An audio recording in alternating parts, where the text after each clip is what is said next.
Nii, tere tulemast kõigile, nii laivis kui ka kes järgi vaatavad. Mina olen Marin, jagan rahatarkust mikroinvestorina ja see 1.5 on siis sellised tasuta Zoomi üritused, kus erinevad inimesed jagavad oma lugusid.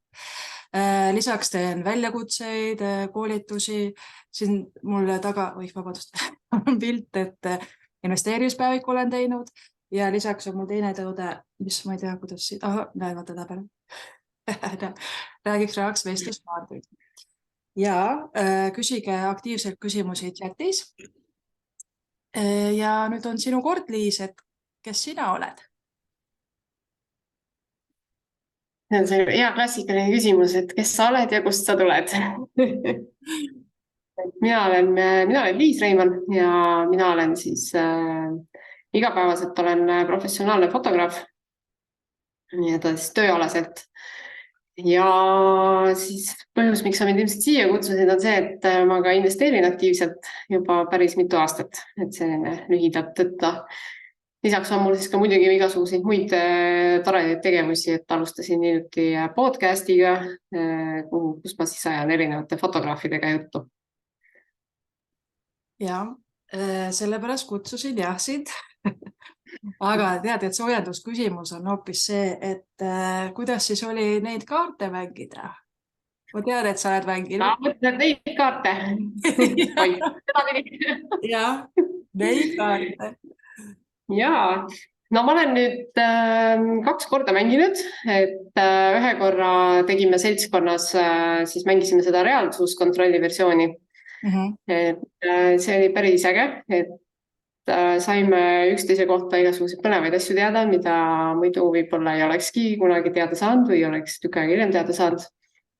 Väga lõbus oli ja väga informatiivne ja olen siis ka seda küsimuste osa siis teinud, et see oli täpselt samamoodi väga, väga äge, et sa näed kohe ära, kas teise inimesega on sarnane mõttemaailm, mis on kogemused, mis on kellegi mõttemustrid, et ka samamoodi väga huvitav. Just, et igasti huvitavaid asju tuleb välja, mismoodi keegi võib mõelda ja nagu hästi-hästi põnev, et saab ise palju targemaks, on ju? Märkamatult nagu ka. Ja. Aga okei, väga tore, see oli hea soojendusküsimus ja nuke reklaamiminutid siin alguses. Mina arvan, et alustame sellest, et kuidas sinust siis fotograaf sai? Tahtsid lapsena juba saada või? No see lugu algas kunagi, jah, tõesti lapsepõlvest tegelikult, et minu vanaisa pildistas siis hobi korras hästi palju filmi peale, siis tal on igasuguseid valuaparaate oli kapis siis. Ja ma siis väiksena ikka leidsin üles need kaamerad sealt ja siis ma sain lihtsalt mängida selle mingisuguse katkise kaameraga, et ma siis käisin ringi ja tegin nagu pilti, et see aparaat isegi tegi klõps-klõps, aga ega seal filmi ei olnud ja isegi kui oleks film sees olnud, ega siis ei oleks sealt pilti ka tulnud. Aga ilmselt mingi pisik sealt sisse jäi, sest et 2006 ma läksin fotoringi, et otsustasin siis õppida. 9 kuud siis käisin fotoringis, Kullo huvikeskuses ja õppisin siis seal igasugused fotograafia algtõed selgeks, et kuidas pilti teha. Ja oligi tegelikult väga pikalt oli hobi. Isegi mõelnud, et võiks professionaalselt sellega tegeleda. Aga siis ikkagi, ütleme nii, et elu siis lükkas mind ikkagi sinna rajale, et vaatasin, et ma ilma selle fotota üldse ei saa ja pildistama pean ja siis nii ma siis nagu võtsin selle julguse kokku ja hakkasin vabakutseliseks fotograafiks. Ja kui kaua sa juba oled vabakutseline olnud? Ma olen olnud niimoodi aktiivselt vabakutseline aastast 2015, nii et selline, mis ta siis on 8 aastat, nüüd 8 aasta jookseb, jah. Päris pikalt ikka. Aga ikka natuke olnud, jah.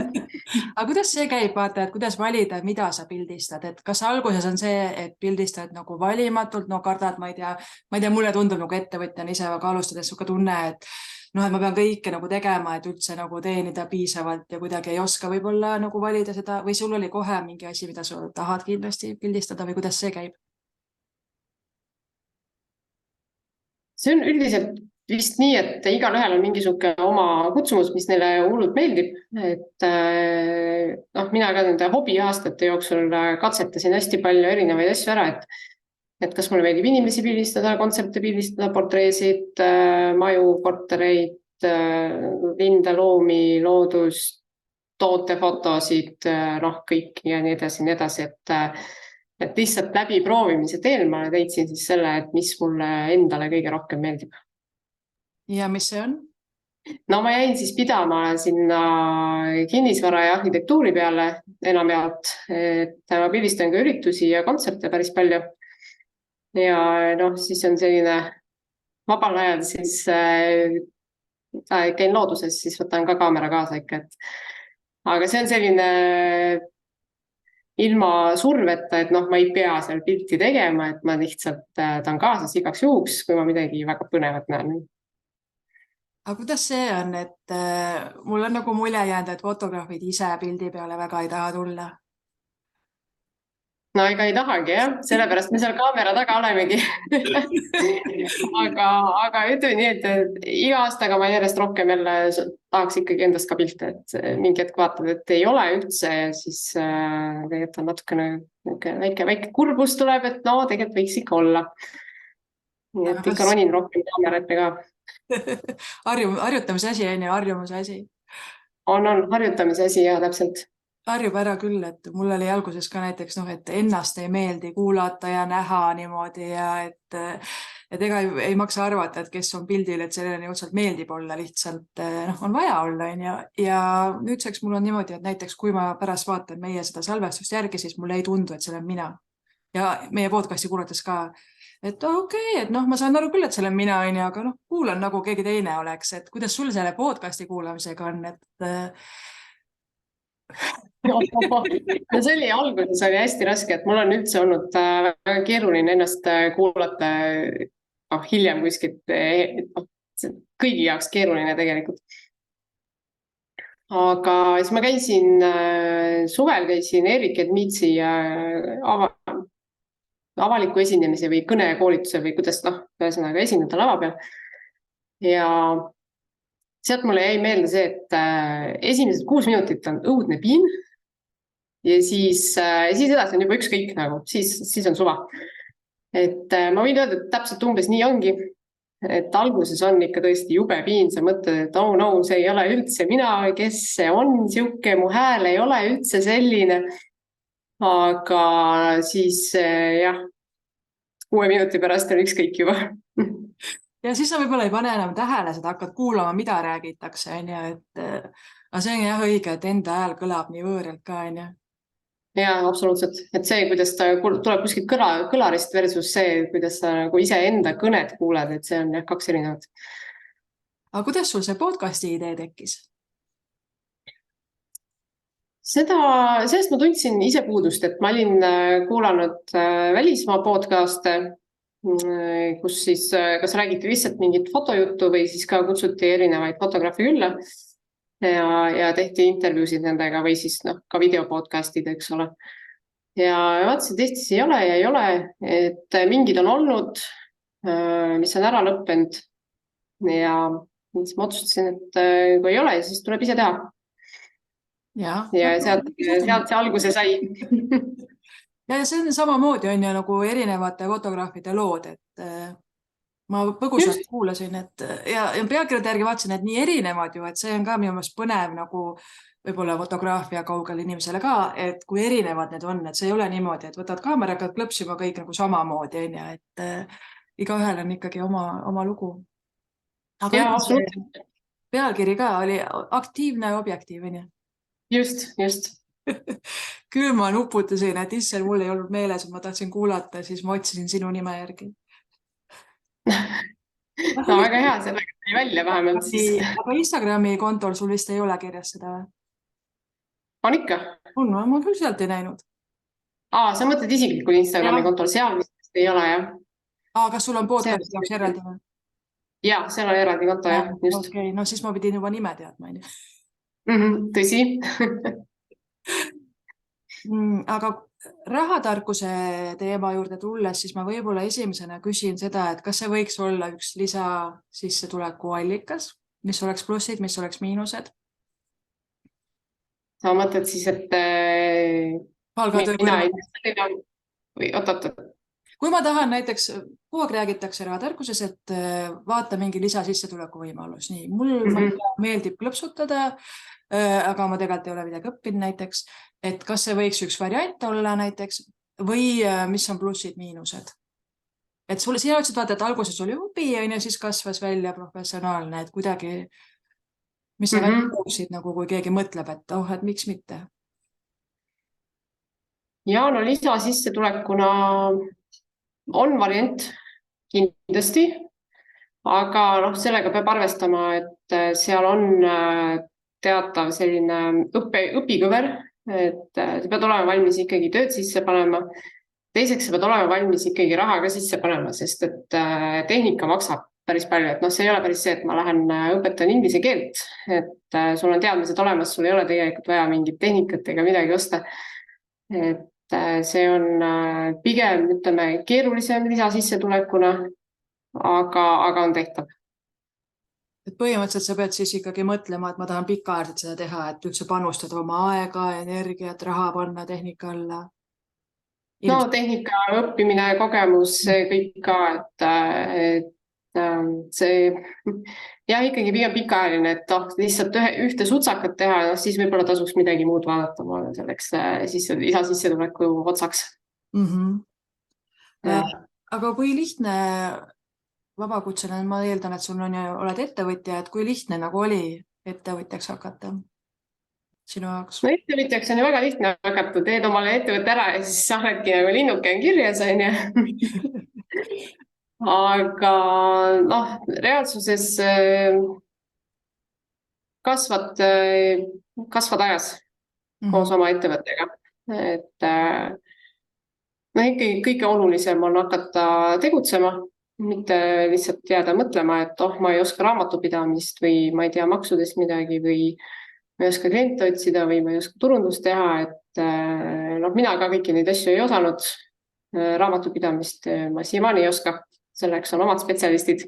Ma maksudest juba jagan nagu midagi, et mingid asjad sa ikkagi õpid step by step ära niikuinii tegevuse käigus, et sellist momenti, et nüüd ma tean kõike ja nüüd on hästi lihtne alustada, seda ei ole. Et ta ikkagi tuleb läbi õppimise, läbi tagasilöökide, läbi edusammude.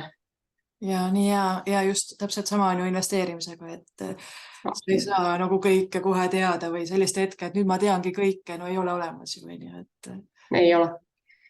Aga mis su jaoks kõige keerulisem on vabakutselisena?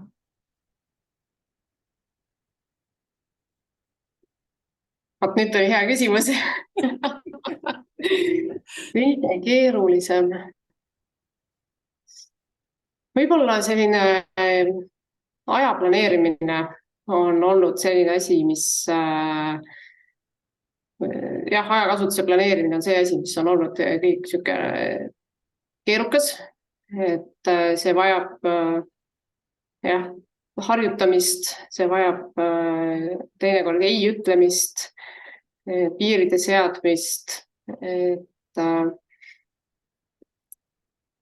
see on olnud selline pikk protsess, et ära tunda nagu see moment, kus sa oled juba väga palju tööd teinud, tegelikult oled väsinud, et kus siis nagu see piir tõmmata või kuidas see piir tõmmata, et seal on see on selline pikem laveerimine ja paika loksumine, et. Ja täiesti tunnen ennast ka ära, et see on kõik keerulised asjad, mis sa ütlesid, ei öelda, äkki jään mingist eluvõimalusest ilma ja ikka teed ja eriti vaata see, kui sulle väga meeldib, mis sa teed, et ma vist olen päris tihti maininud ka, et Tiina Saar-Veerma käis minuga rääkimas ja siis, mis mind just kõnetas, oli see, millele me tihti ei mõtle, et läbipõlemine võib tulla nii kergesti, kui sulle meeldib see, mis sa teed. Et ma ju naudin seda umbes. Ja siis on väga lihtne, et oled juba tegelikult üle pingutanud, et just, et see ära tunda ja puhkust ka võtta. Ja, kindlasti. Aga kas klientide leidmine ei ole raske olnud või kas sul kuidagi juba see lobi korras oli tekkinud ja siis läks kuidagi loomulikult see või et kas kuidagi soovituste kaudu või kuidas see üldse sul käib?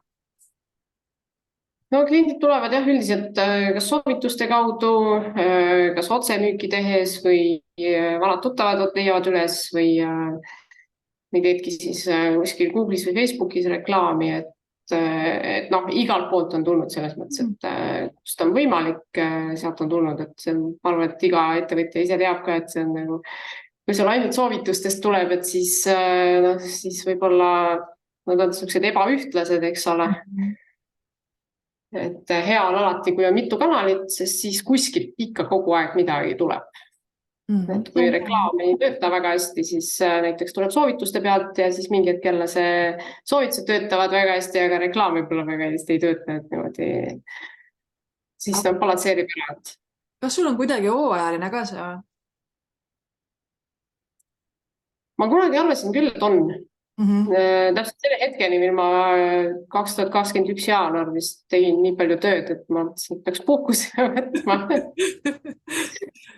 Et üldiselt muidu küll jah, selline, ütleme jaanuari 2 esimest nädalat on siis vaiksemad jah. Täpselt nii vähe seda hooajalisust ongi. Selline väikene hooaeg, hooajaväline aeg. Just. No siis võib jah väga kirgesti üle töötada. Karolina küsib, et kuidas sa hinnastasid, et kas vaatasid turuhinda? Ikka jah, sa mingil määral, kui sa ennast turule tuled, siis sa pead ennast kuidagi positsioneerima. Et sa ikka vaatad, mis konkurendid küsivad. Ja seal on siis muidugi see komponent ka, et kes kui kogenud on, et kui oled algaja, siis päris võib-olla 10 aastat turul olnud profi järgi ei küsi nagu raha, et lihtsalt ongi kogemuste pagas on nii palju väiksem lihtsalt ja portfoolio on hoopis nagu teistsugune, et sealt ikka vaikselt pihta ja siis tekibki niisugune ajapikku tekib ka turutunnetus juba ja saad aru, kui palju milline klient sind väärtustab, mis segmenti nagu klient sind paneb, et kas ta näeb sind pigem kui kallis tegijat või kui odavat tegijat. Siis seal niimoodi laveerid. Mul tekkis selline küsimus, et kuidas sa hoiad motivatsiooni ja sellist värskust? Et sa oled päris pikalt juba ju tegelenud, on ja? Muidugi sulle väga meeldib, aga ainult sellest võib-olla ka ei piisa. Ega alati ei piisagi. Üks asi on lihtsalt see, et mul kliendid on lihtsalt nii ägedad ja nii toredad, et mul on neid alati hea meel näha, kui ma lähen pildistama. Et isegi kui teinekord on see korter võib olla niisugune totaalne urgas, et siis klient on ikka tore näha. Mis sest, et tööalaselt võib-olla ei ole nagu väga suur väljakutse seda urgast pildistada. Aga siis seda inimest on tore näha ja paar sõna juttu vahetada ja pildid ka ära teha ja tema saab ikkagi neid pilte kasutada, tal on need vajalikud.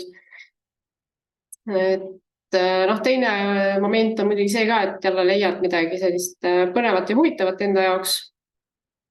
Et kui ma lähen ka näiteks sisekujundajaga kuskile pildistama, et tema kujundatud koju siis seal on ka niisugused erinevaid nüansse, mille üle vaimustuda, et kas meeldivad mingid tema lahendused hullult või mis iganes, või on korteril äge vaade, et nüüd hästi palju igalt poolt leiab midagi. Et ürituste puhul ka, iga üritus on erinev, et igalt pool toimub midagi huvitavat, on kas ägedad inimesed, äge teema, lihtsalt tuleb see nagu enda jaoks üles leida. Sest see on nii ja nipp tegelikult võtta, et ise pead ju leidma need, et ega keegi sul nagu ei pruugi, kandikule ei too vette või ei ütle sulle, et vaata, see on nüüd äge, et sa pead ise leidma oma töös need hetked, et see on natuke nagu sarnane, kus mina ütlen, et nagu väiksed asjad või märgata väikseid asju ja ka investeerimisel, et nagu väiksed sammud ja eduelamus on nii oluline, et nii lihtne on ju mõelda, et mis ma nende väikeste summadega, ma ei jõuagi kuskile. Ja kui sa nagu ei märka neid ise ei vaata, siis ongi raske nagu arvata esimesed aastad eriti, et kas ma jõudsin kuskile. Aga kui sa nagu märkad seda, et siis tegelikult ikka jõuab, et ei ole päris nii, et pole mõtet, et see mind väga praegu kõnets. Aga ma saan aru, et mulle meeldis see ka, et sulle meeldib tegelikult üldse inimestega suhelda. Et ma ei tea, mul on nagu ettekujutus, fotograaf tahab see kaamera taga peidus olla, aga päris nii ei ole vist või? kui just ei pea kaamera ees olema. ei, nii hull ikka ei ole ja, et ikka väga paljud fotograafid tegelikult on päris aktiivsed suhtlejad, et Ja ilmselt eriti need, kes peavad inimesi pildistama, sa pead nagu inimese vaata kuidagi nagu avama või panema sinna ennast hästi tundma, on ju. Ja, see on kindlasti hea eeldus jah, et sulle ikkagi meeldib suhelda. Et sinu puhul mõtleks, et mis see korterile sa ei pea meeldima, aga nagu sellele inimesega võiks nagu ikkagi on ju hea klapp olla, et siis teine kord kutsub, on ju. Just, et see, kes mind kohale kutsub, et temaga võiks ikka hästi läbi saada tõesti, et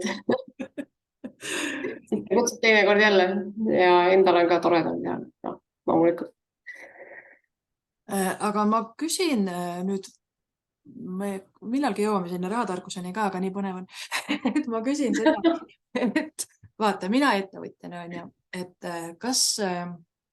mis hetkel peaks mõtlema fotograafi teenusele, millest see sõltub, kas ma ei tea, tänapäeval saab telefoniga päris head pildid, kas see sõltub, mis pilte ma tahan või mis sa nagu sellest arvad? Et mis hetkel võiks mõelda selle teenuse kasutamisele, jah? No see sõltub väga palju sinu ettevõttest, sinu soovidest.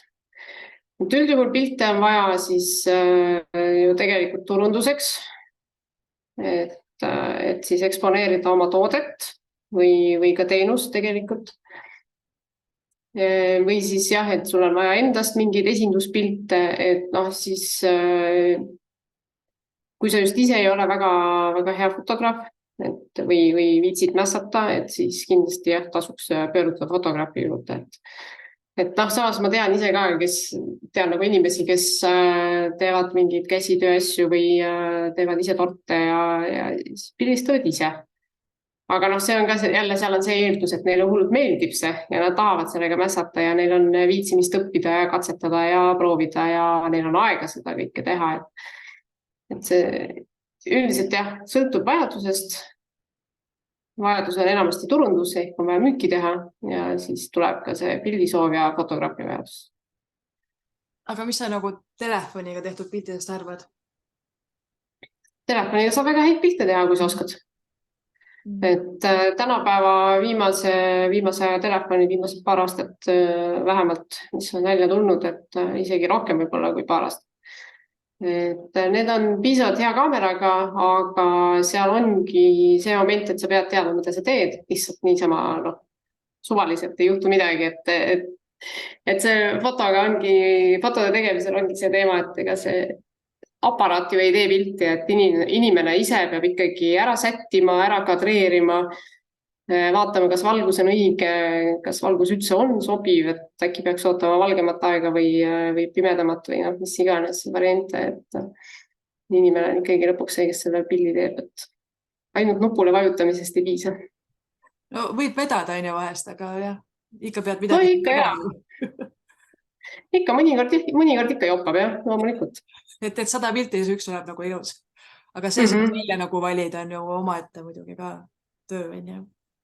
No jah, see 100 pilti läbi käia, et kui on viitsimist, siis palun väga, ega keegi ei keela. Ja aega peab ka olema. Aga sa tõid nii asja välja, minu meelest ka see valgus on kõige suurem nagu probleem, kui sa tahad ise teha, et teen ise mingi klõpsu oma investeerimispäevikust, mis seal siis ikka on ja see tagasi on tehtud fotograafi poolt, ma ei oska nii ilusalt teha. Aga et siis ootad seda päikest, ikkagi ilma päikeseta mina ei oska nagu väga ilusat pilti teha. Ja siis vahest on küll selline tunne, isse päike tuli välja, oota, mis ma pidin nüüd tegema, siis pole ühtegi seda ideed vaata enam, et isser viskad nagu selle kuskile laua peale ja siis on ikka mingi suvaline pilt, et kuidagi selline tunne, et tegelikult peaks nagu ideid koguma, aga samas, kui ma fotograafi teenust kasutan, et siis ma pean ju ka ideid talle ütlema, mis ma nagu soovin, et kui palju sina näiteks tahaksid ette teada või ma ei tea, tuled mul korterit või maja pildistama, siis kas sulle meeldib, kui ma jätan sulle piisavalt vabad käed või? No, kui me räägime konkreetselt kinnisvara pildistamisest, jah, et siis see on pigem selline standardfoto, siis standardiseeritud, et sul on ikkagi igast toast on miinimum 2 pilti, vannitoast ka 1-2 pilti, teinekord elutoast teed rohkem, niisugune 2-4, kõik oleneb majast või siis korterist või sellest planeeringust ka. Et seal on lihtsalt oluline kõik ruumid ära katta, kõik nurgad ära näidata ilusti, et seal nagu ei ole eriti sellist, et kliendil oleks mingeid erisoove, et tal on lihtsalt see soov, et tema korterit näidatakse võimalikult realistlikult ja võimalikult parimast küljest, et siis tuleb seal see kuldne kesktee nagu leida. Et piltidega nagu valetada ka ei tohi, sest et siis on nagu jälle teistpidi niisugune pettumus inimestel.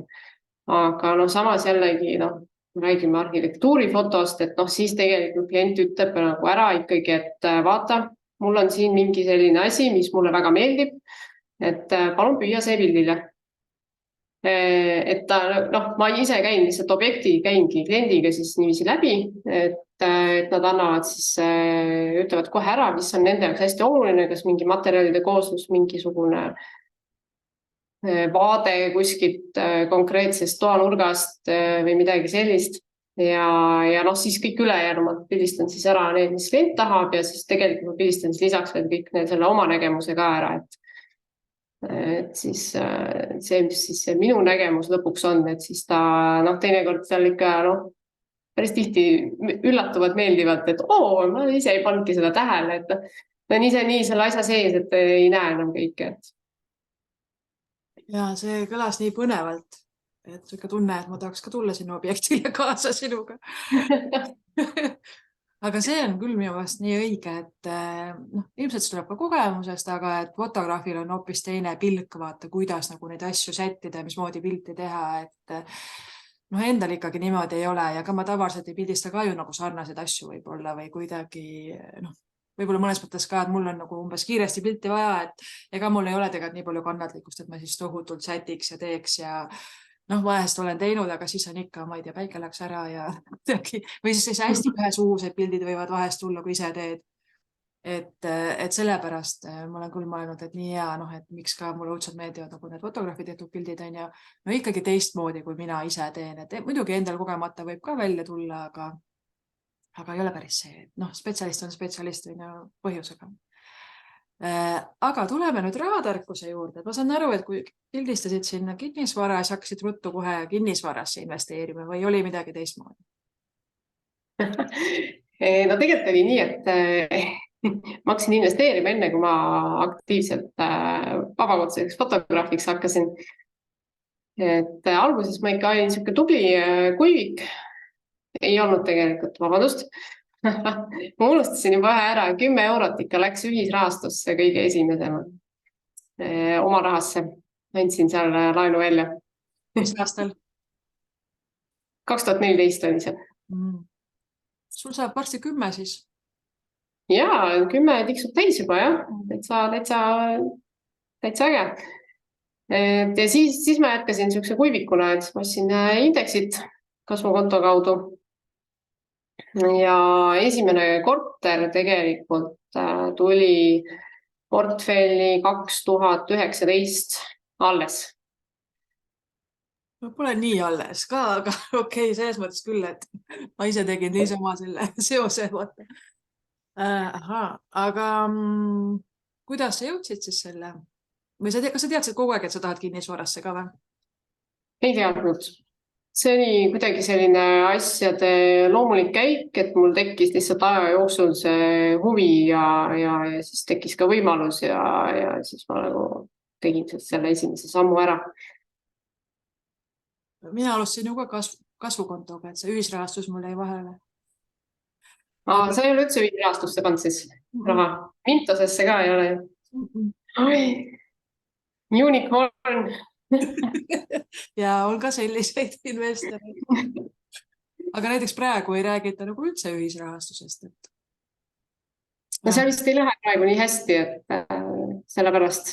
Tundub jah, et mingi aeg, kui mina alustasin, siis oli tegelikult ainult ühisrahastus, et ma kuidagi poolkogemata jäin sellest nagu välja, et ei ole tegelikult ja siis ma mõtlesin, et ei olegi vaja nagu, et aga mis varaklassid sul siis praegu on? No praegu ongi kinnisvara, indeksid, aktsiad ja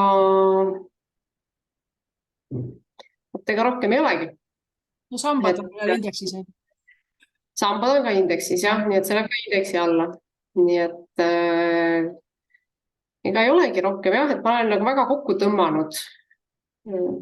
Isegi krüptot ma ei ole puutunud veel. Ja ka mitte. Mul ei ole tegelikult plaanis ka, kuigi ma vahest olen mõelnud, et võib-olla peaks katsetama, aga ei ole päris nagu sellist tunnet ka olnud. Aga No, kas mingi hetk tahaks panna ikkagi mingi protsendi, aga jah, see hetkel on nagu fookus selle indeksi kasvatamisel, et mul Balti börs on nii ülekaalus, et ja kinnisvara loomulikult on meeletus ülekaalus, et mul on vaja lihtsalt natuke tasakaalustada seda portfelli. aga ma tahtsingi just küsida, et kas kinnisvara on kindlasti kõige suurem osa sul?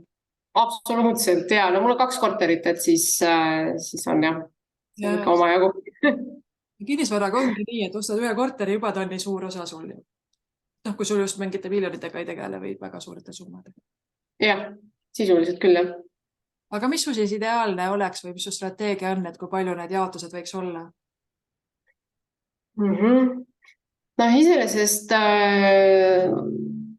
tundub ahvatlev taga ajada sellist võrdset jaotust enam-vähem. Aga samas see on ka selline parajalt ebarealistlik, sest et nii kui kinnisvara hinnad tõusevad, siis see kinnisvara väärtus paneb jälle raketina eest minema. Et mul on küll kuskil dokumendis kirjas, mul on täitsa olemas portfelli strateegia dokument, aga selle ma tegin eelmine aasta, et ma pean selle üle vaatama, et see portfelli strateegia dokument on selles mõttes nagu lahe, et ta aitab hoida sellist fookust ja ei hakka nagu suvaliselt rapsima kuskile. Et noh, seal mul on kirjas küll, et mingi 5% võiks olla krüptos näiteks portfellis. Et noh, see on nagu piisavalt väike summa, et isegi kui ta siis nagu kukub miinusesse, siis see nagu ei häiri mind. Aga need teised ideaalosakaalud mul vist ongi tegelikult paika panemata just selle põhjusel, et see kinnisvara on hetkel ikkagi 80% nagu portfellist, et no, seda on liiga palju. Et saaks ta juba 50% peale, et siis oleks juba päris hästi. Nii et sa siis lähiajal ei saa kinnisvara juurde soetada järelikult? No ma hullult tahaks tegelikult, aga aga kas üksikaktsiad on ainult Balti börs või muud ka? Hetkel on ainult Balti börs. Et siis sa arvaksid, et näiteks 1/3 võiks olla kinnisvaras, 1/3 indeksis ja 1/3 Balti börsil või? No vot jah, see ongi siuke, et see on vaja selgeks mõelda, et ikka korra aastas üle vaatama ja mõtlema, et mis see ikkagi on.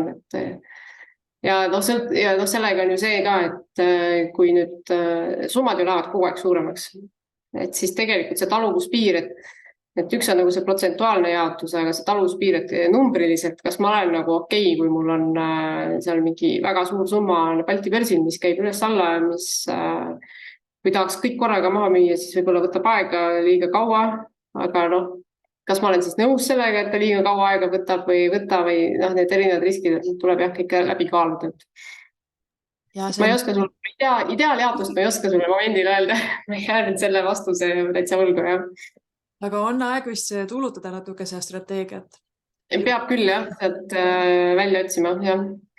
Aga seda on ka nii huvitav vaadata, et me tegime Kariniga strateegia teemal ka podcastis, ma otsisin välja oma eelnevad strateegiad, see olid päris huvitavad, et siis ma ei mäletagi täpselt, mis aastal, no muidugi ma neid nii kaua ka ei ole teinud, aga no ma arvan 4 aastat kindlasti, võib-olla 5 ka. Ja siis vaatasin, et oli näiteks kuld kirjas. Aga mul mitte midagi ei olnud kirjas, mõtlesin, miks mul kuld on, nagu absoluutselt ei tule meelde, miks mul peaks seal kuld olema. Aga ilmselt vaata nii alustajana, see ka üks mingi võimalus ja tundub võib-olla nii meelekindluse osa või midagi, noh, mitte, et ta ei tohiks seal olla, aga just see, et võiks nagu kirjas ka olla, miks ma seda sinna tahtsin, et mis see mõte oli. Aga no tol hetkel tundub, et ma ju tean, miks ma tahan, aga no asjad muutuvad, et see on ka jah, nii põnev siin. Aga see oli nii õige, et see strateegia hoiab mingit fookust, et minul on praegu see, et ma hakkasin, müüsin eraisiku portfelli maha enamuse ja siis mul on hakkasin ettevõtte alt tegema ja mul on seal Balti börsi ja USA börsi ostan. Ja kuna see Balti börs on mul nii tuttav, vaata USA ma alles alustasin, siis ma tahaks kogu aeg ikkagi Balti börsilt osta, sest et nii lihtsam, vaata, ma ei pea seal väga mõtlema, valima, ma juba tean nagu neid ettevõtteid. Aga mu strateegia on see, et ikkagi USA peaks mingalt ju suurem olema. Ja siis mul on nagu see hoiab mind täiega tagasi. Ma kogu vaatan, oi, nüüd tahaks osta langes on ja siis mõtlen, aga ma ei saa, ma pean USA-t nagu tõstma, vaata. Et noh, kui sa ega ei ole lihtne selles kinni pidada, aga see hoiab nagu sind küll joonel, et ei ole nii, et nüüd panen sinna, mis on nagu lihtsam ka, et kui ma ei taha nii suurt seda osakaalu. Ja, et sa ei hakka nagu suvaliselt rapsima igas suunas, et siis ongi selline moment, kus sul on hästi palju mingi 10-15 aktsiat, kõik on väikesed positsioonid ja siis vaatad, et okei, mis siin toimub, et Ja mis alguses ma tegin küll, et ma olen tagantjärgi vaadanud, et issand, mis mul kõik portfellis oli ja kõik oli nii põnev ja kõik oli nii vaja, aga noh, muidugi Balti börs on ja väiksed summad, et sai maha müüa ja nii, aga nii naljakas, kuidas sa teed ikkagi need vead ära alguses, et selle vastu vist ka ei saa. ei saa, alguses on põnev ka ju tegelikult. Jaa, nii huvitav. See on nii huvitav ettevõte, see on nii huvitav, nüüd vaatan, mis seal nüüd nii huvitavat oli, aga no tol hetkel oli, mis sa teha saad. Aga vaatan, Sirli küsib, et mind ikka huvitavad numbrid, mis portfelli neto on, et kui sa oled valmis avaldama, ega ei pea. Ma jätan selle netosumma praegu enda teada. Ma arvan, et see on juba piisav, saime teada, et sul on 2 korterit. Just. Ei ole 10, on 2, ei ole 1. On 2, jah. Ja nii pea osta ei saa, hoiame pilku peal sul. Sa teeksid juba. Ega täitsa võib olla, et varsti ostan ka, et siis läheb jälle natukene sassi see asi, aga no mis teha, selline elu. Ja ega strateegiat saab muuta ka ju. Et see on elus muutuv dokument. Nii, Karolina küsib, et mille järgi sa objekte vaatad? Mis sinu jaoks on oluline, enne kui ostma hakkad? Asukoht. Kõigepealt. Sealt edasi on juba duaalisus, hinnakriteeriumid, kas kui palju ma viitsin remonti teha, kas ma tahan värskendada, mööblit osta. Et sellised faktorid siis nagu lisaks, et kui palju ma siis pärast ostu pean veel seda raha sisse sinna panema. Kindlasti nagu lasen silma üle sellest ka, et mis üürisumma võiks olla potentsiaalne. Et see aitab siis ka tegelikult seda tootust välja arvutada lõpuks, et millega võiks rahul olla. Aga kas sa tunned, et see, et sa ikkagi pildistad seda kinnisvara, on sul mingi eelis nagu investorina ka? Mingi määral kindlasti, jaa. Et kui nüüd võtta selline keskmine inimene, kes ostab elu jooksul paar korda kodu. Et ta vaatab hoopis teise pilguga neid kinnisvara kuulutusi. Ja neid pilte seal, et ma suudan mingites momentides, kui on kehad pildid, ma suudan näha ka sinna nii-öelda pildi taha. Et ma olen näinud, kahjuks on endiselt veel selliseid pilte, kus on hullult edev, ilus mingi korter. Piltide pealt paistab välja nagu totaalne koobas. Et see on niisugune, eks neid inimesi peale mõelda, kes niiviisi oskavad vaadata, aga see on natuke treenima ka, et sa lihtsalt vaatad nagu siis seda pilti. Siin on justkui on värske, kõik on hullult pime, aga siis mina nagu vaatan, siin on kõik on värske. Meeletult suured aknad on väljas, paistab päike, selge, see on lihtsalt kehv pilt. Tegelikult korter nagu on megavalgus küllane ja äge. Et see kindlasti. Lisaks siis see ka, et kuna ma käin siis neid kortereid pildistamas, siis ma olen näinud väga palju erineva planeeringuga, erinevas seisukorras, erinevates piirkondades, erinevates majades kortereid. Et mul on selline teistsugune üldpilt hoopis sellest, mis võimalused turul on, mis planeeringuid on, mis majad, see üldpilt on hoopis selline teine, et ma ei pea nagu käima et näiteks alustava investori öeldaks, et mine kõigepealt vaata seal 10, 20, 30, 100 objekti läbi, et noh, siis mul on nagu ammu ära tehtud see juba. Huvitav, kes keegi käib ka nii palju vaatamas, see on ju nii väsitav. On kindlasti väsitav ja, aga see on samas, kui sa ikkagi väga tõsiselt tahad tegeleda sellega, siis see on vajalik ikkagi, sest et muidu ei saa sellist pilti ette, et mida turul pakutakse, mis hinnaga, mis seisukorras, mis planeeringuga, mis korrustel, mis majades, et seda saab ainult lihtsalt läbi käies. Väga hea point ja kusjuures, kui sa seda piltide teemat ütlesid, mind ka väga kõnetas see, et noh, ma olen muidugi üsna vähe vaadanud kinnisvaraportaalides ringi, aga no kunagi ikka ja minu meelest ka nii raske on, kui on kole pilt, siis mul on, no ma ei tahagi seda nagu vaadata, tahaks nagu ruttu edasi minna, on ju, ja mul on nii raske näha seal taga seda potentsiaali, et okei, et võtaks nüüd kogu selle, noh, ma ei tea, koleda massiivse võib-olla mingi kogu selle koli ära sealt, on ju, ja mööbli ja kujutaks ette sinna mingi ilusa mööbli ja samamoodi, kui on tühjad. Et nii tihti vaata on jah, korda tehtud, on ju, tühjad toad, siis ma pean nagu kujutama, hakkama ette sinna nagu seda mööblit ja kuidas seal saab teha. Et kui sa ei ole sellist kogemust, siis see ei ole väga lihtne, vähemalt minu jaoks. Et ma kujutan ette, sul hakkab kindlasti kohe juba pilt jooksma, ma olen sellist näiteks kuskil näinud või et midagi, noh, fotograafina võib-olla veel teistmoodi, et see annaks nii palju juurde ju vaata, et mulle tundub ka, et üürile andes, kuidas sa üldse teed, kas sul on mööbleeritud või mööbleerimata? Minul on mööbliga. Et mul on ühetoalised korterid, need on mööbliga. See minu arust annab ka nii palju juurde, mis mööbel seal on, kuidas see on paigutatud ja siis saab palju sama pildid teha ja ikkagi kutsuvamad niisugused. Ja üks on nagu pildid ja teiselt poolt nagu pildi pealt tegelikult paistab välja ka see, kas see korter on funktsionaalne või ei ole.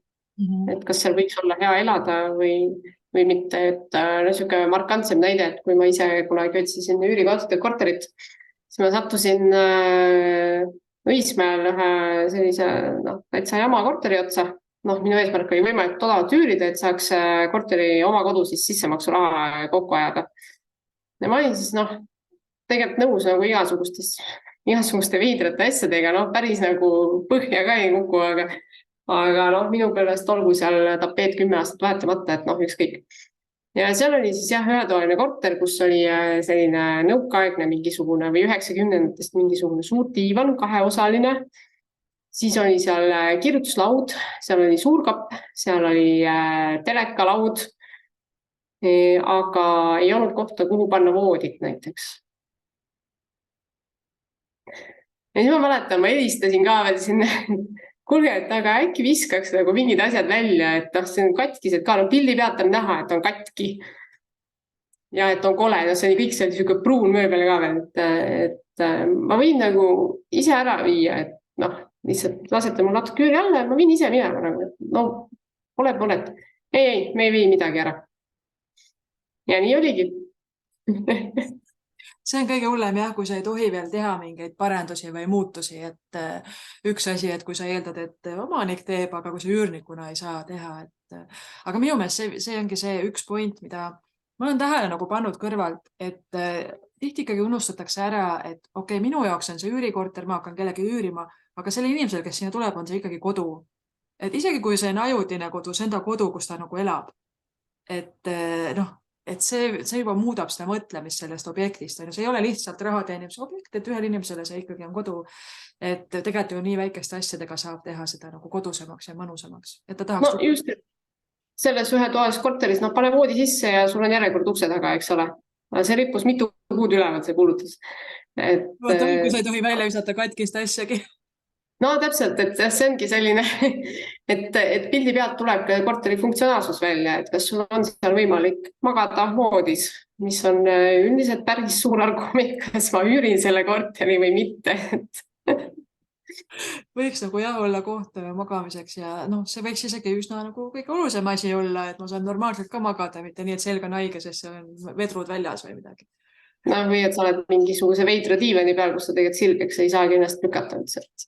Üldse kuidagi viltu või kujuta ette, mis variandid on olemas. Kukud öösel maha tegelikult. Ja. Päris huvitav jah, et siis nagu ei tuldud vastu, et sa olid valmis tegema seda ise. Ju need siis ei olnud huvi, ei tea jah. Jah, ei põlenud. Ju siis ei põlenud üldse jah. aga tulles su portfelli juurde tagasi, lähed siis kuskile mujale aktsiaid ostma ka või jääbki Balti börsi?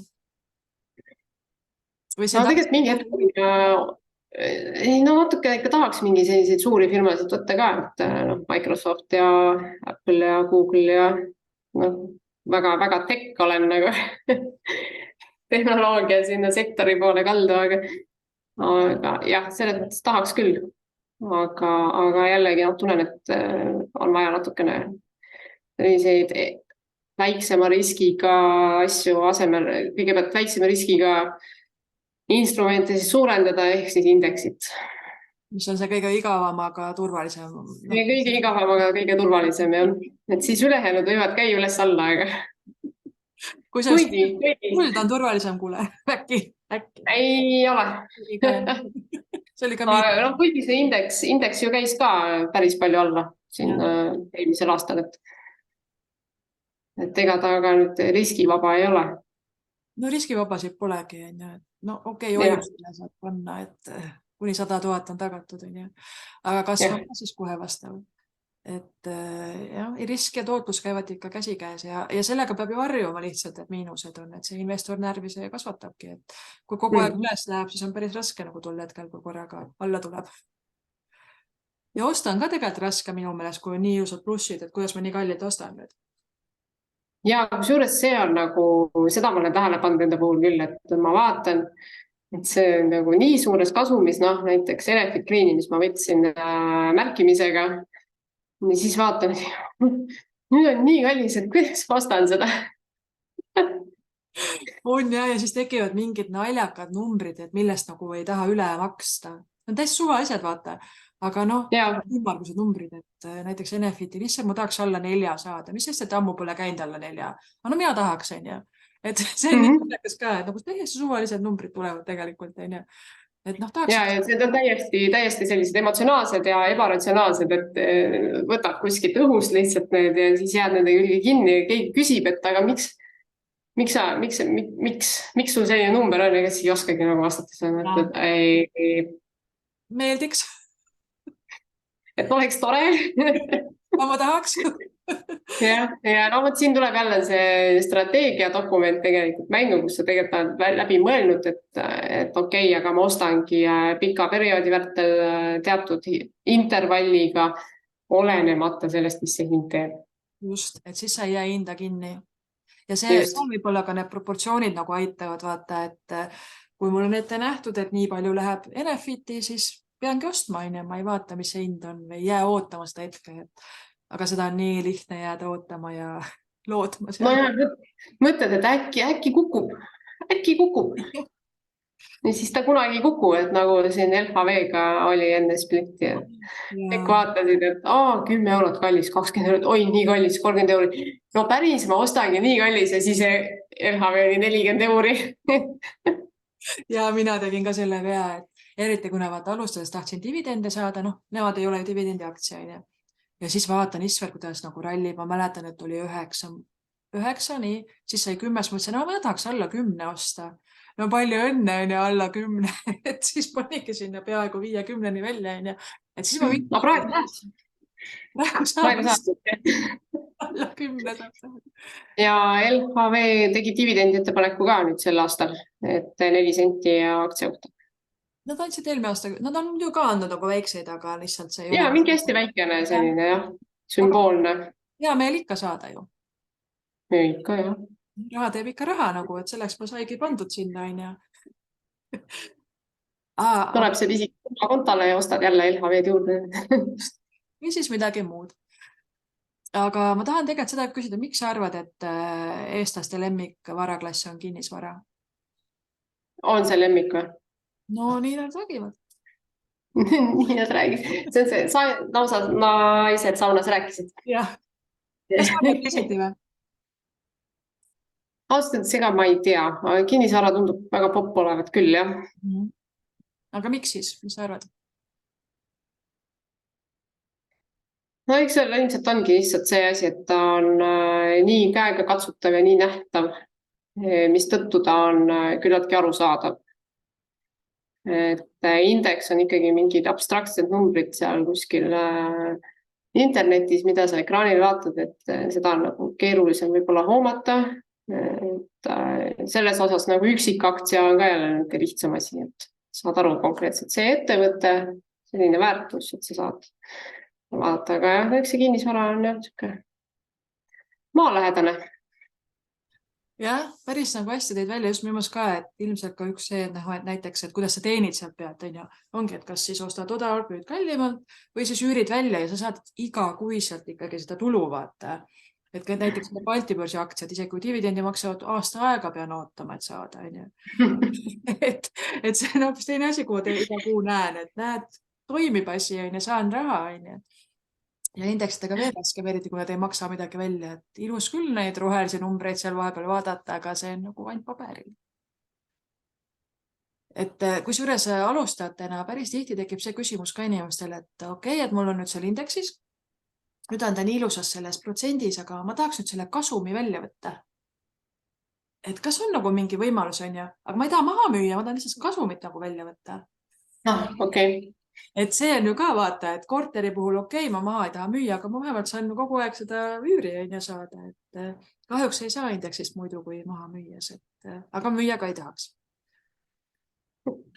Nii on. Aga see on samas nagu nii loogiline küsimus, et mis mõttes ta on ainult paberil, et ma tahaks ikka kätte ka saada, ma olen siin teeninud, et enne kui sa kätte ei saa, siis ei ole teeninud ja sama on ju kaotustega, et miinust ei taha maha müüa, sest et enne kui ma maha ei müü, siis ma ei ole ju kaotust saanud. Jah, just kui ei ole, eks ole. Jah, see on kuskil paberil. Hea enesepettus. Mille pärast lükkad kogu aeg edasi seda müümist. Aga meil on 9 minutit jäänud, kes tahab, jõuab veel küsida, aga mina küsin sult seda, et kuidas sinust sai Naisinvestorite klubi tiimiliige? Nii, ma mõtlen, et ma vist osalesin ühes õpigrupis, see oli ettevõtluse õpigrupp, mida vedasid Katrin Kiviselg ja Keit Kukk. Ja kuidagi Katrin siis tõmbas mu sinna tiimi, et kuule, sa nagu võiks. Nii et tervitused Katrinile, väga tore samm. Ja siis nii ma sinna sattusin. Ja mis aastal see oli? Tead ka või?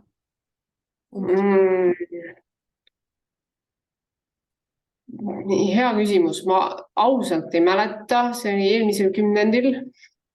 Kunagi ammu. Vahemikus 2017 kuni 2019 seal kuskil vahel äkki. Just ammu ikka. Mõnda aega tagasi, jah. See huvitav kokkusattumus, et mina olen ka ühes õpigrupis osalenud, ennem kui ma tiimi liikmeks sain ja oli ka ettevõtluse. Aga Keit ja Katri tegid. Ka samamoodi. Samad inimesed, jah. Mitte Katrin, vaid Katri.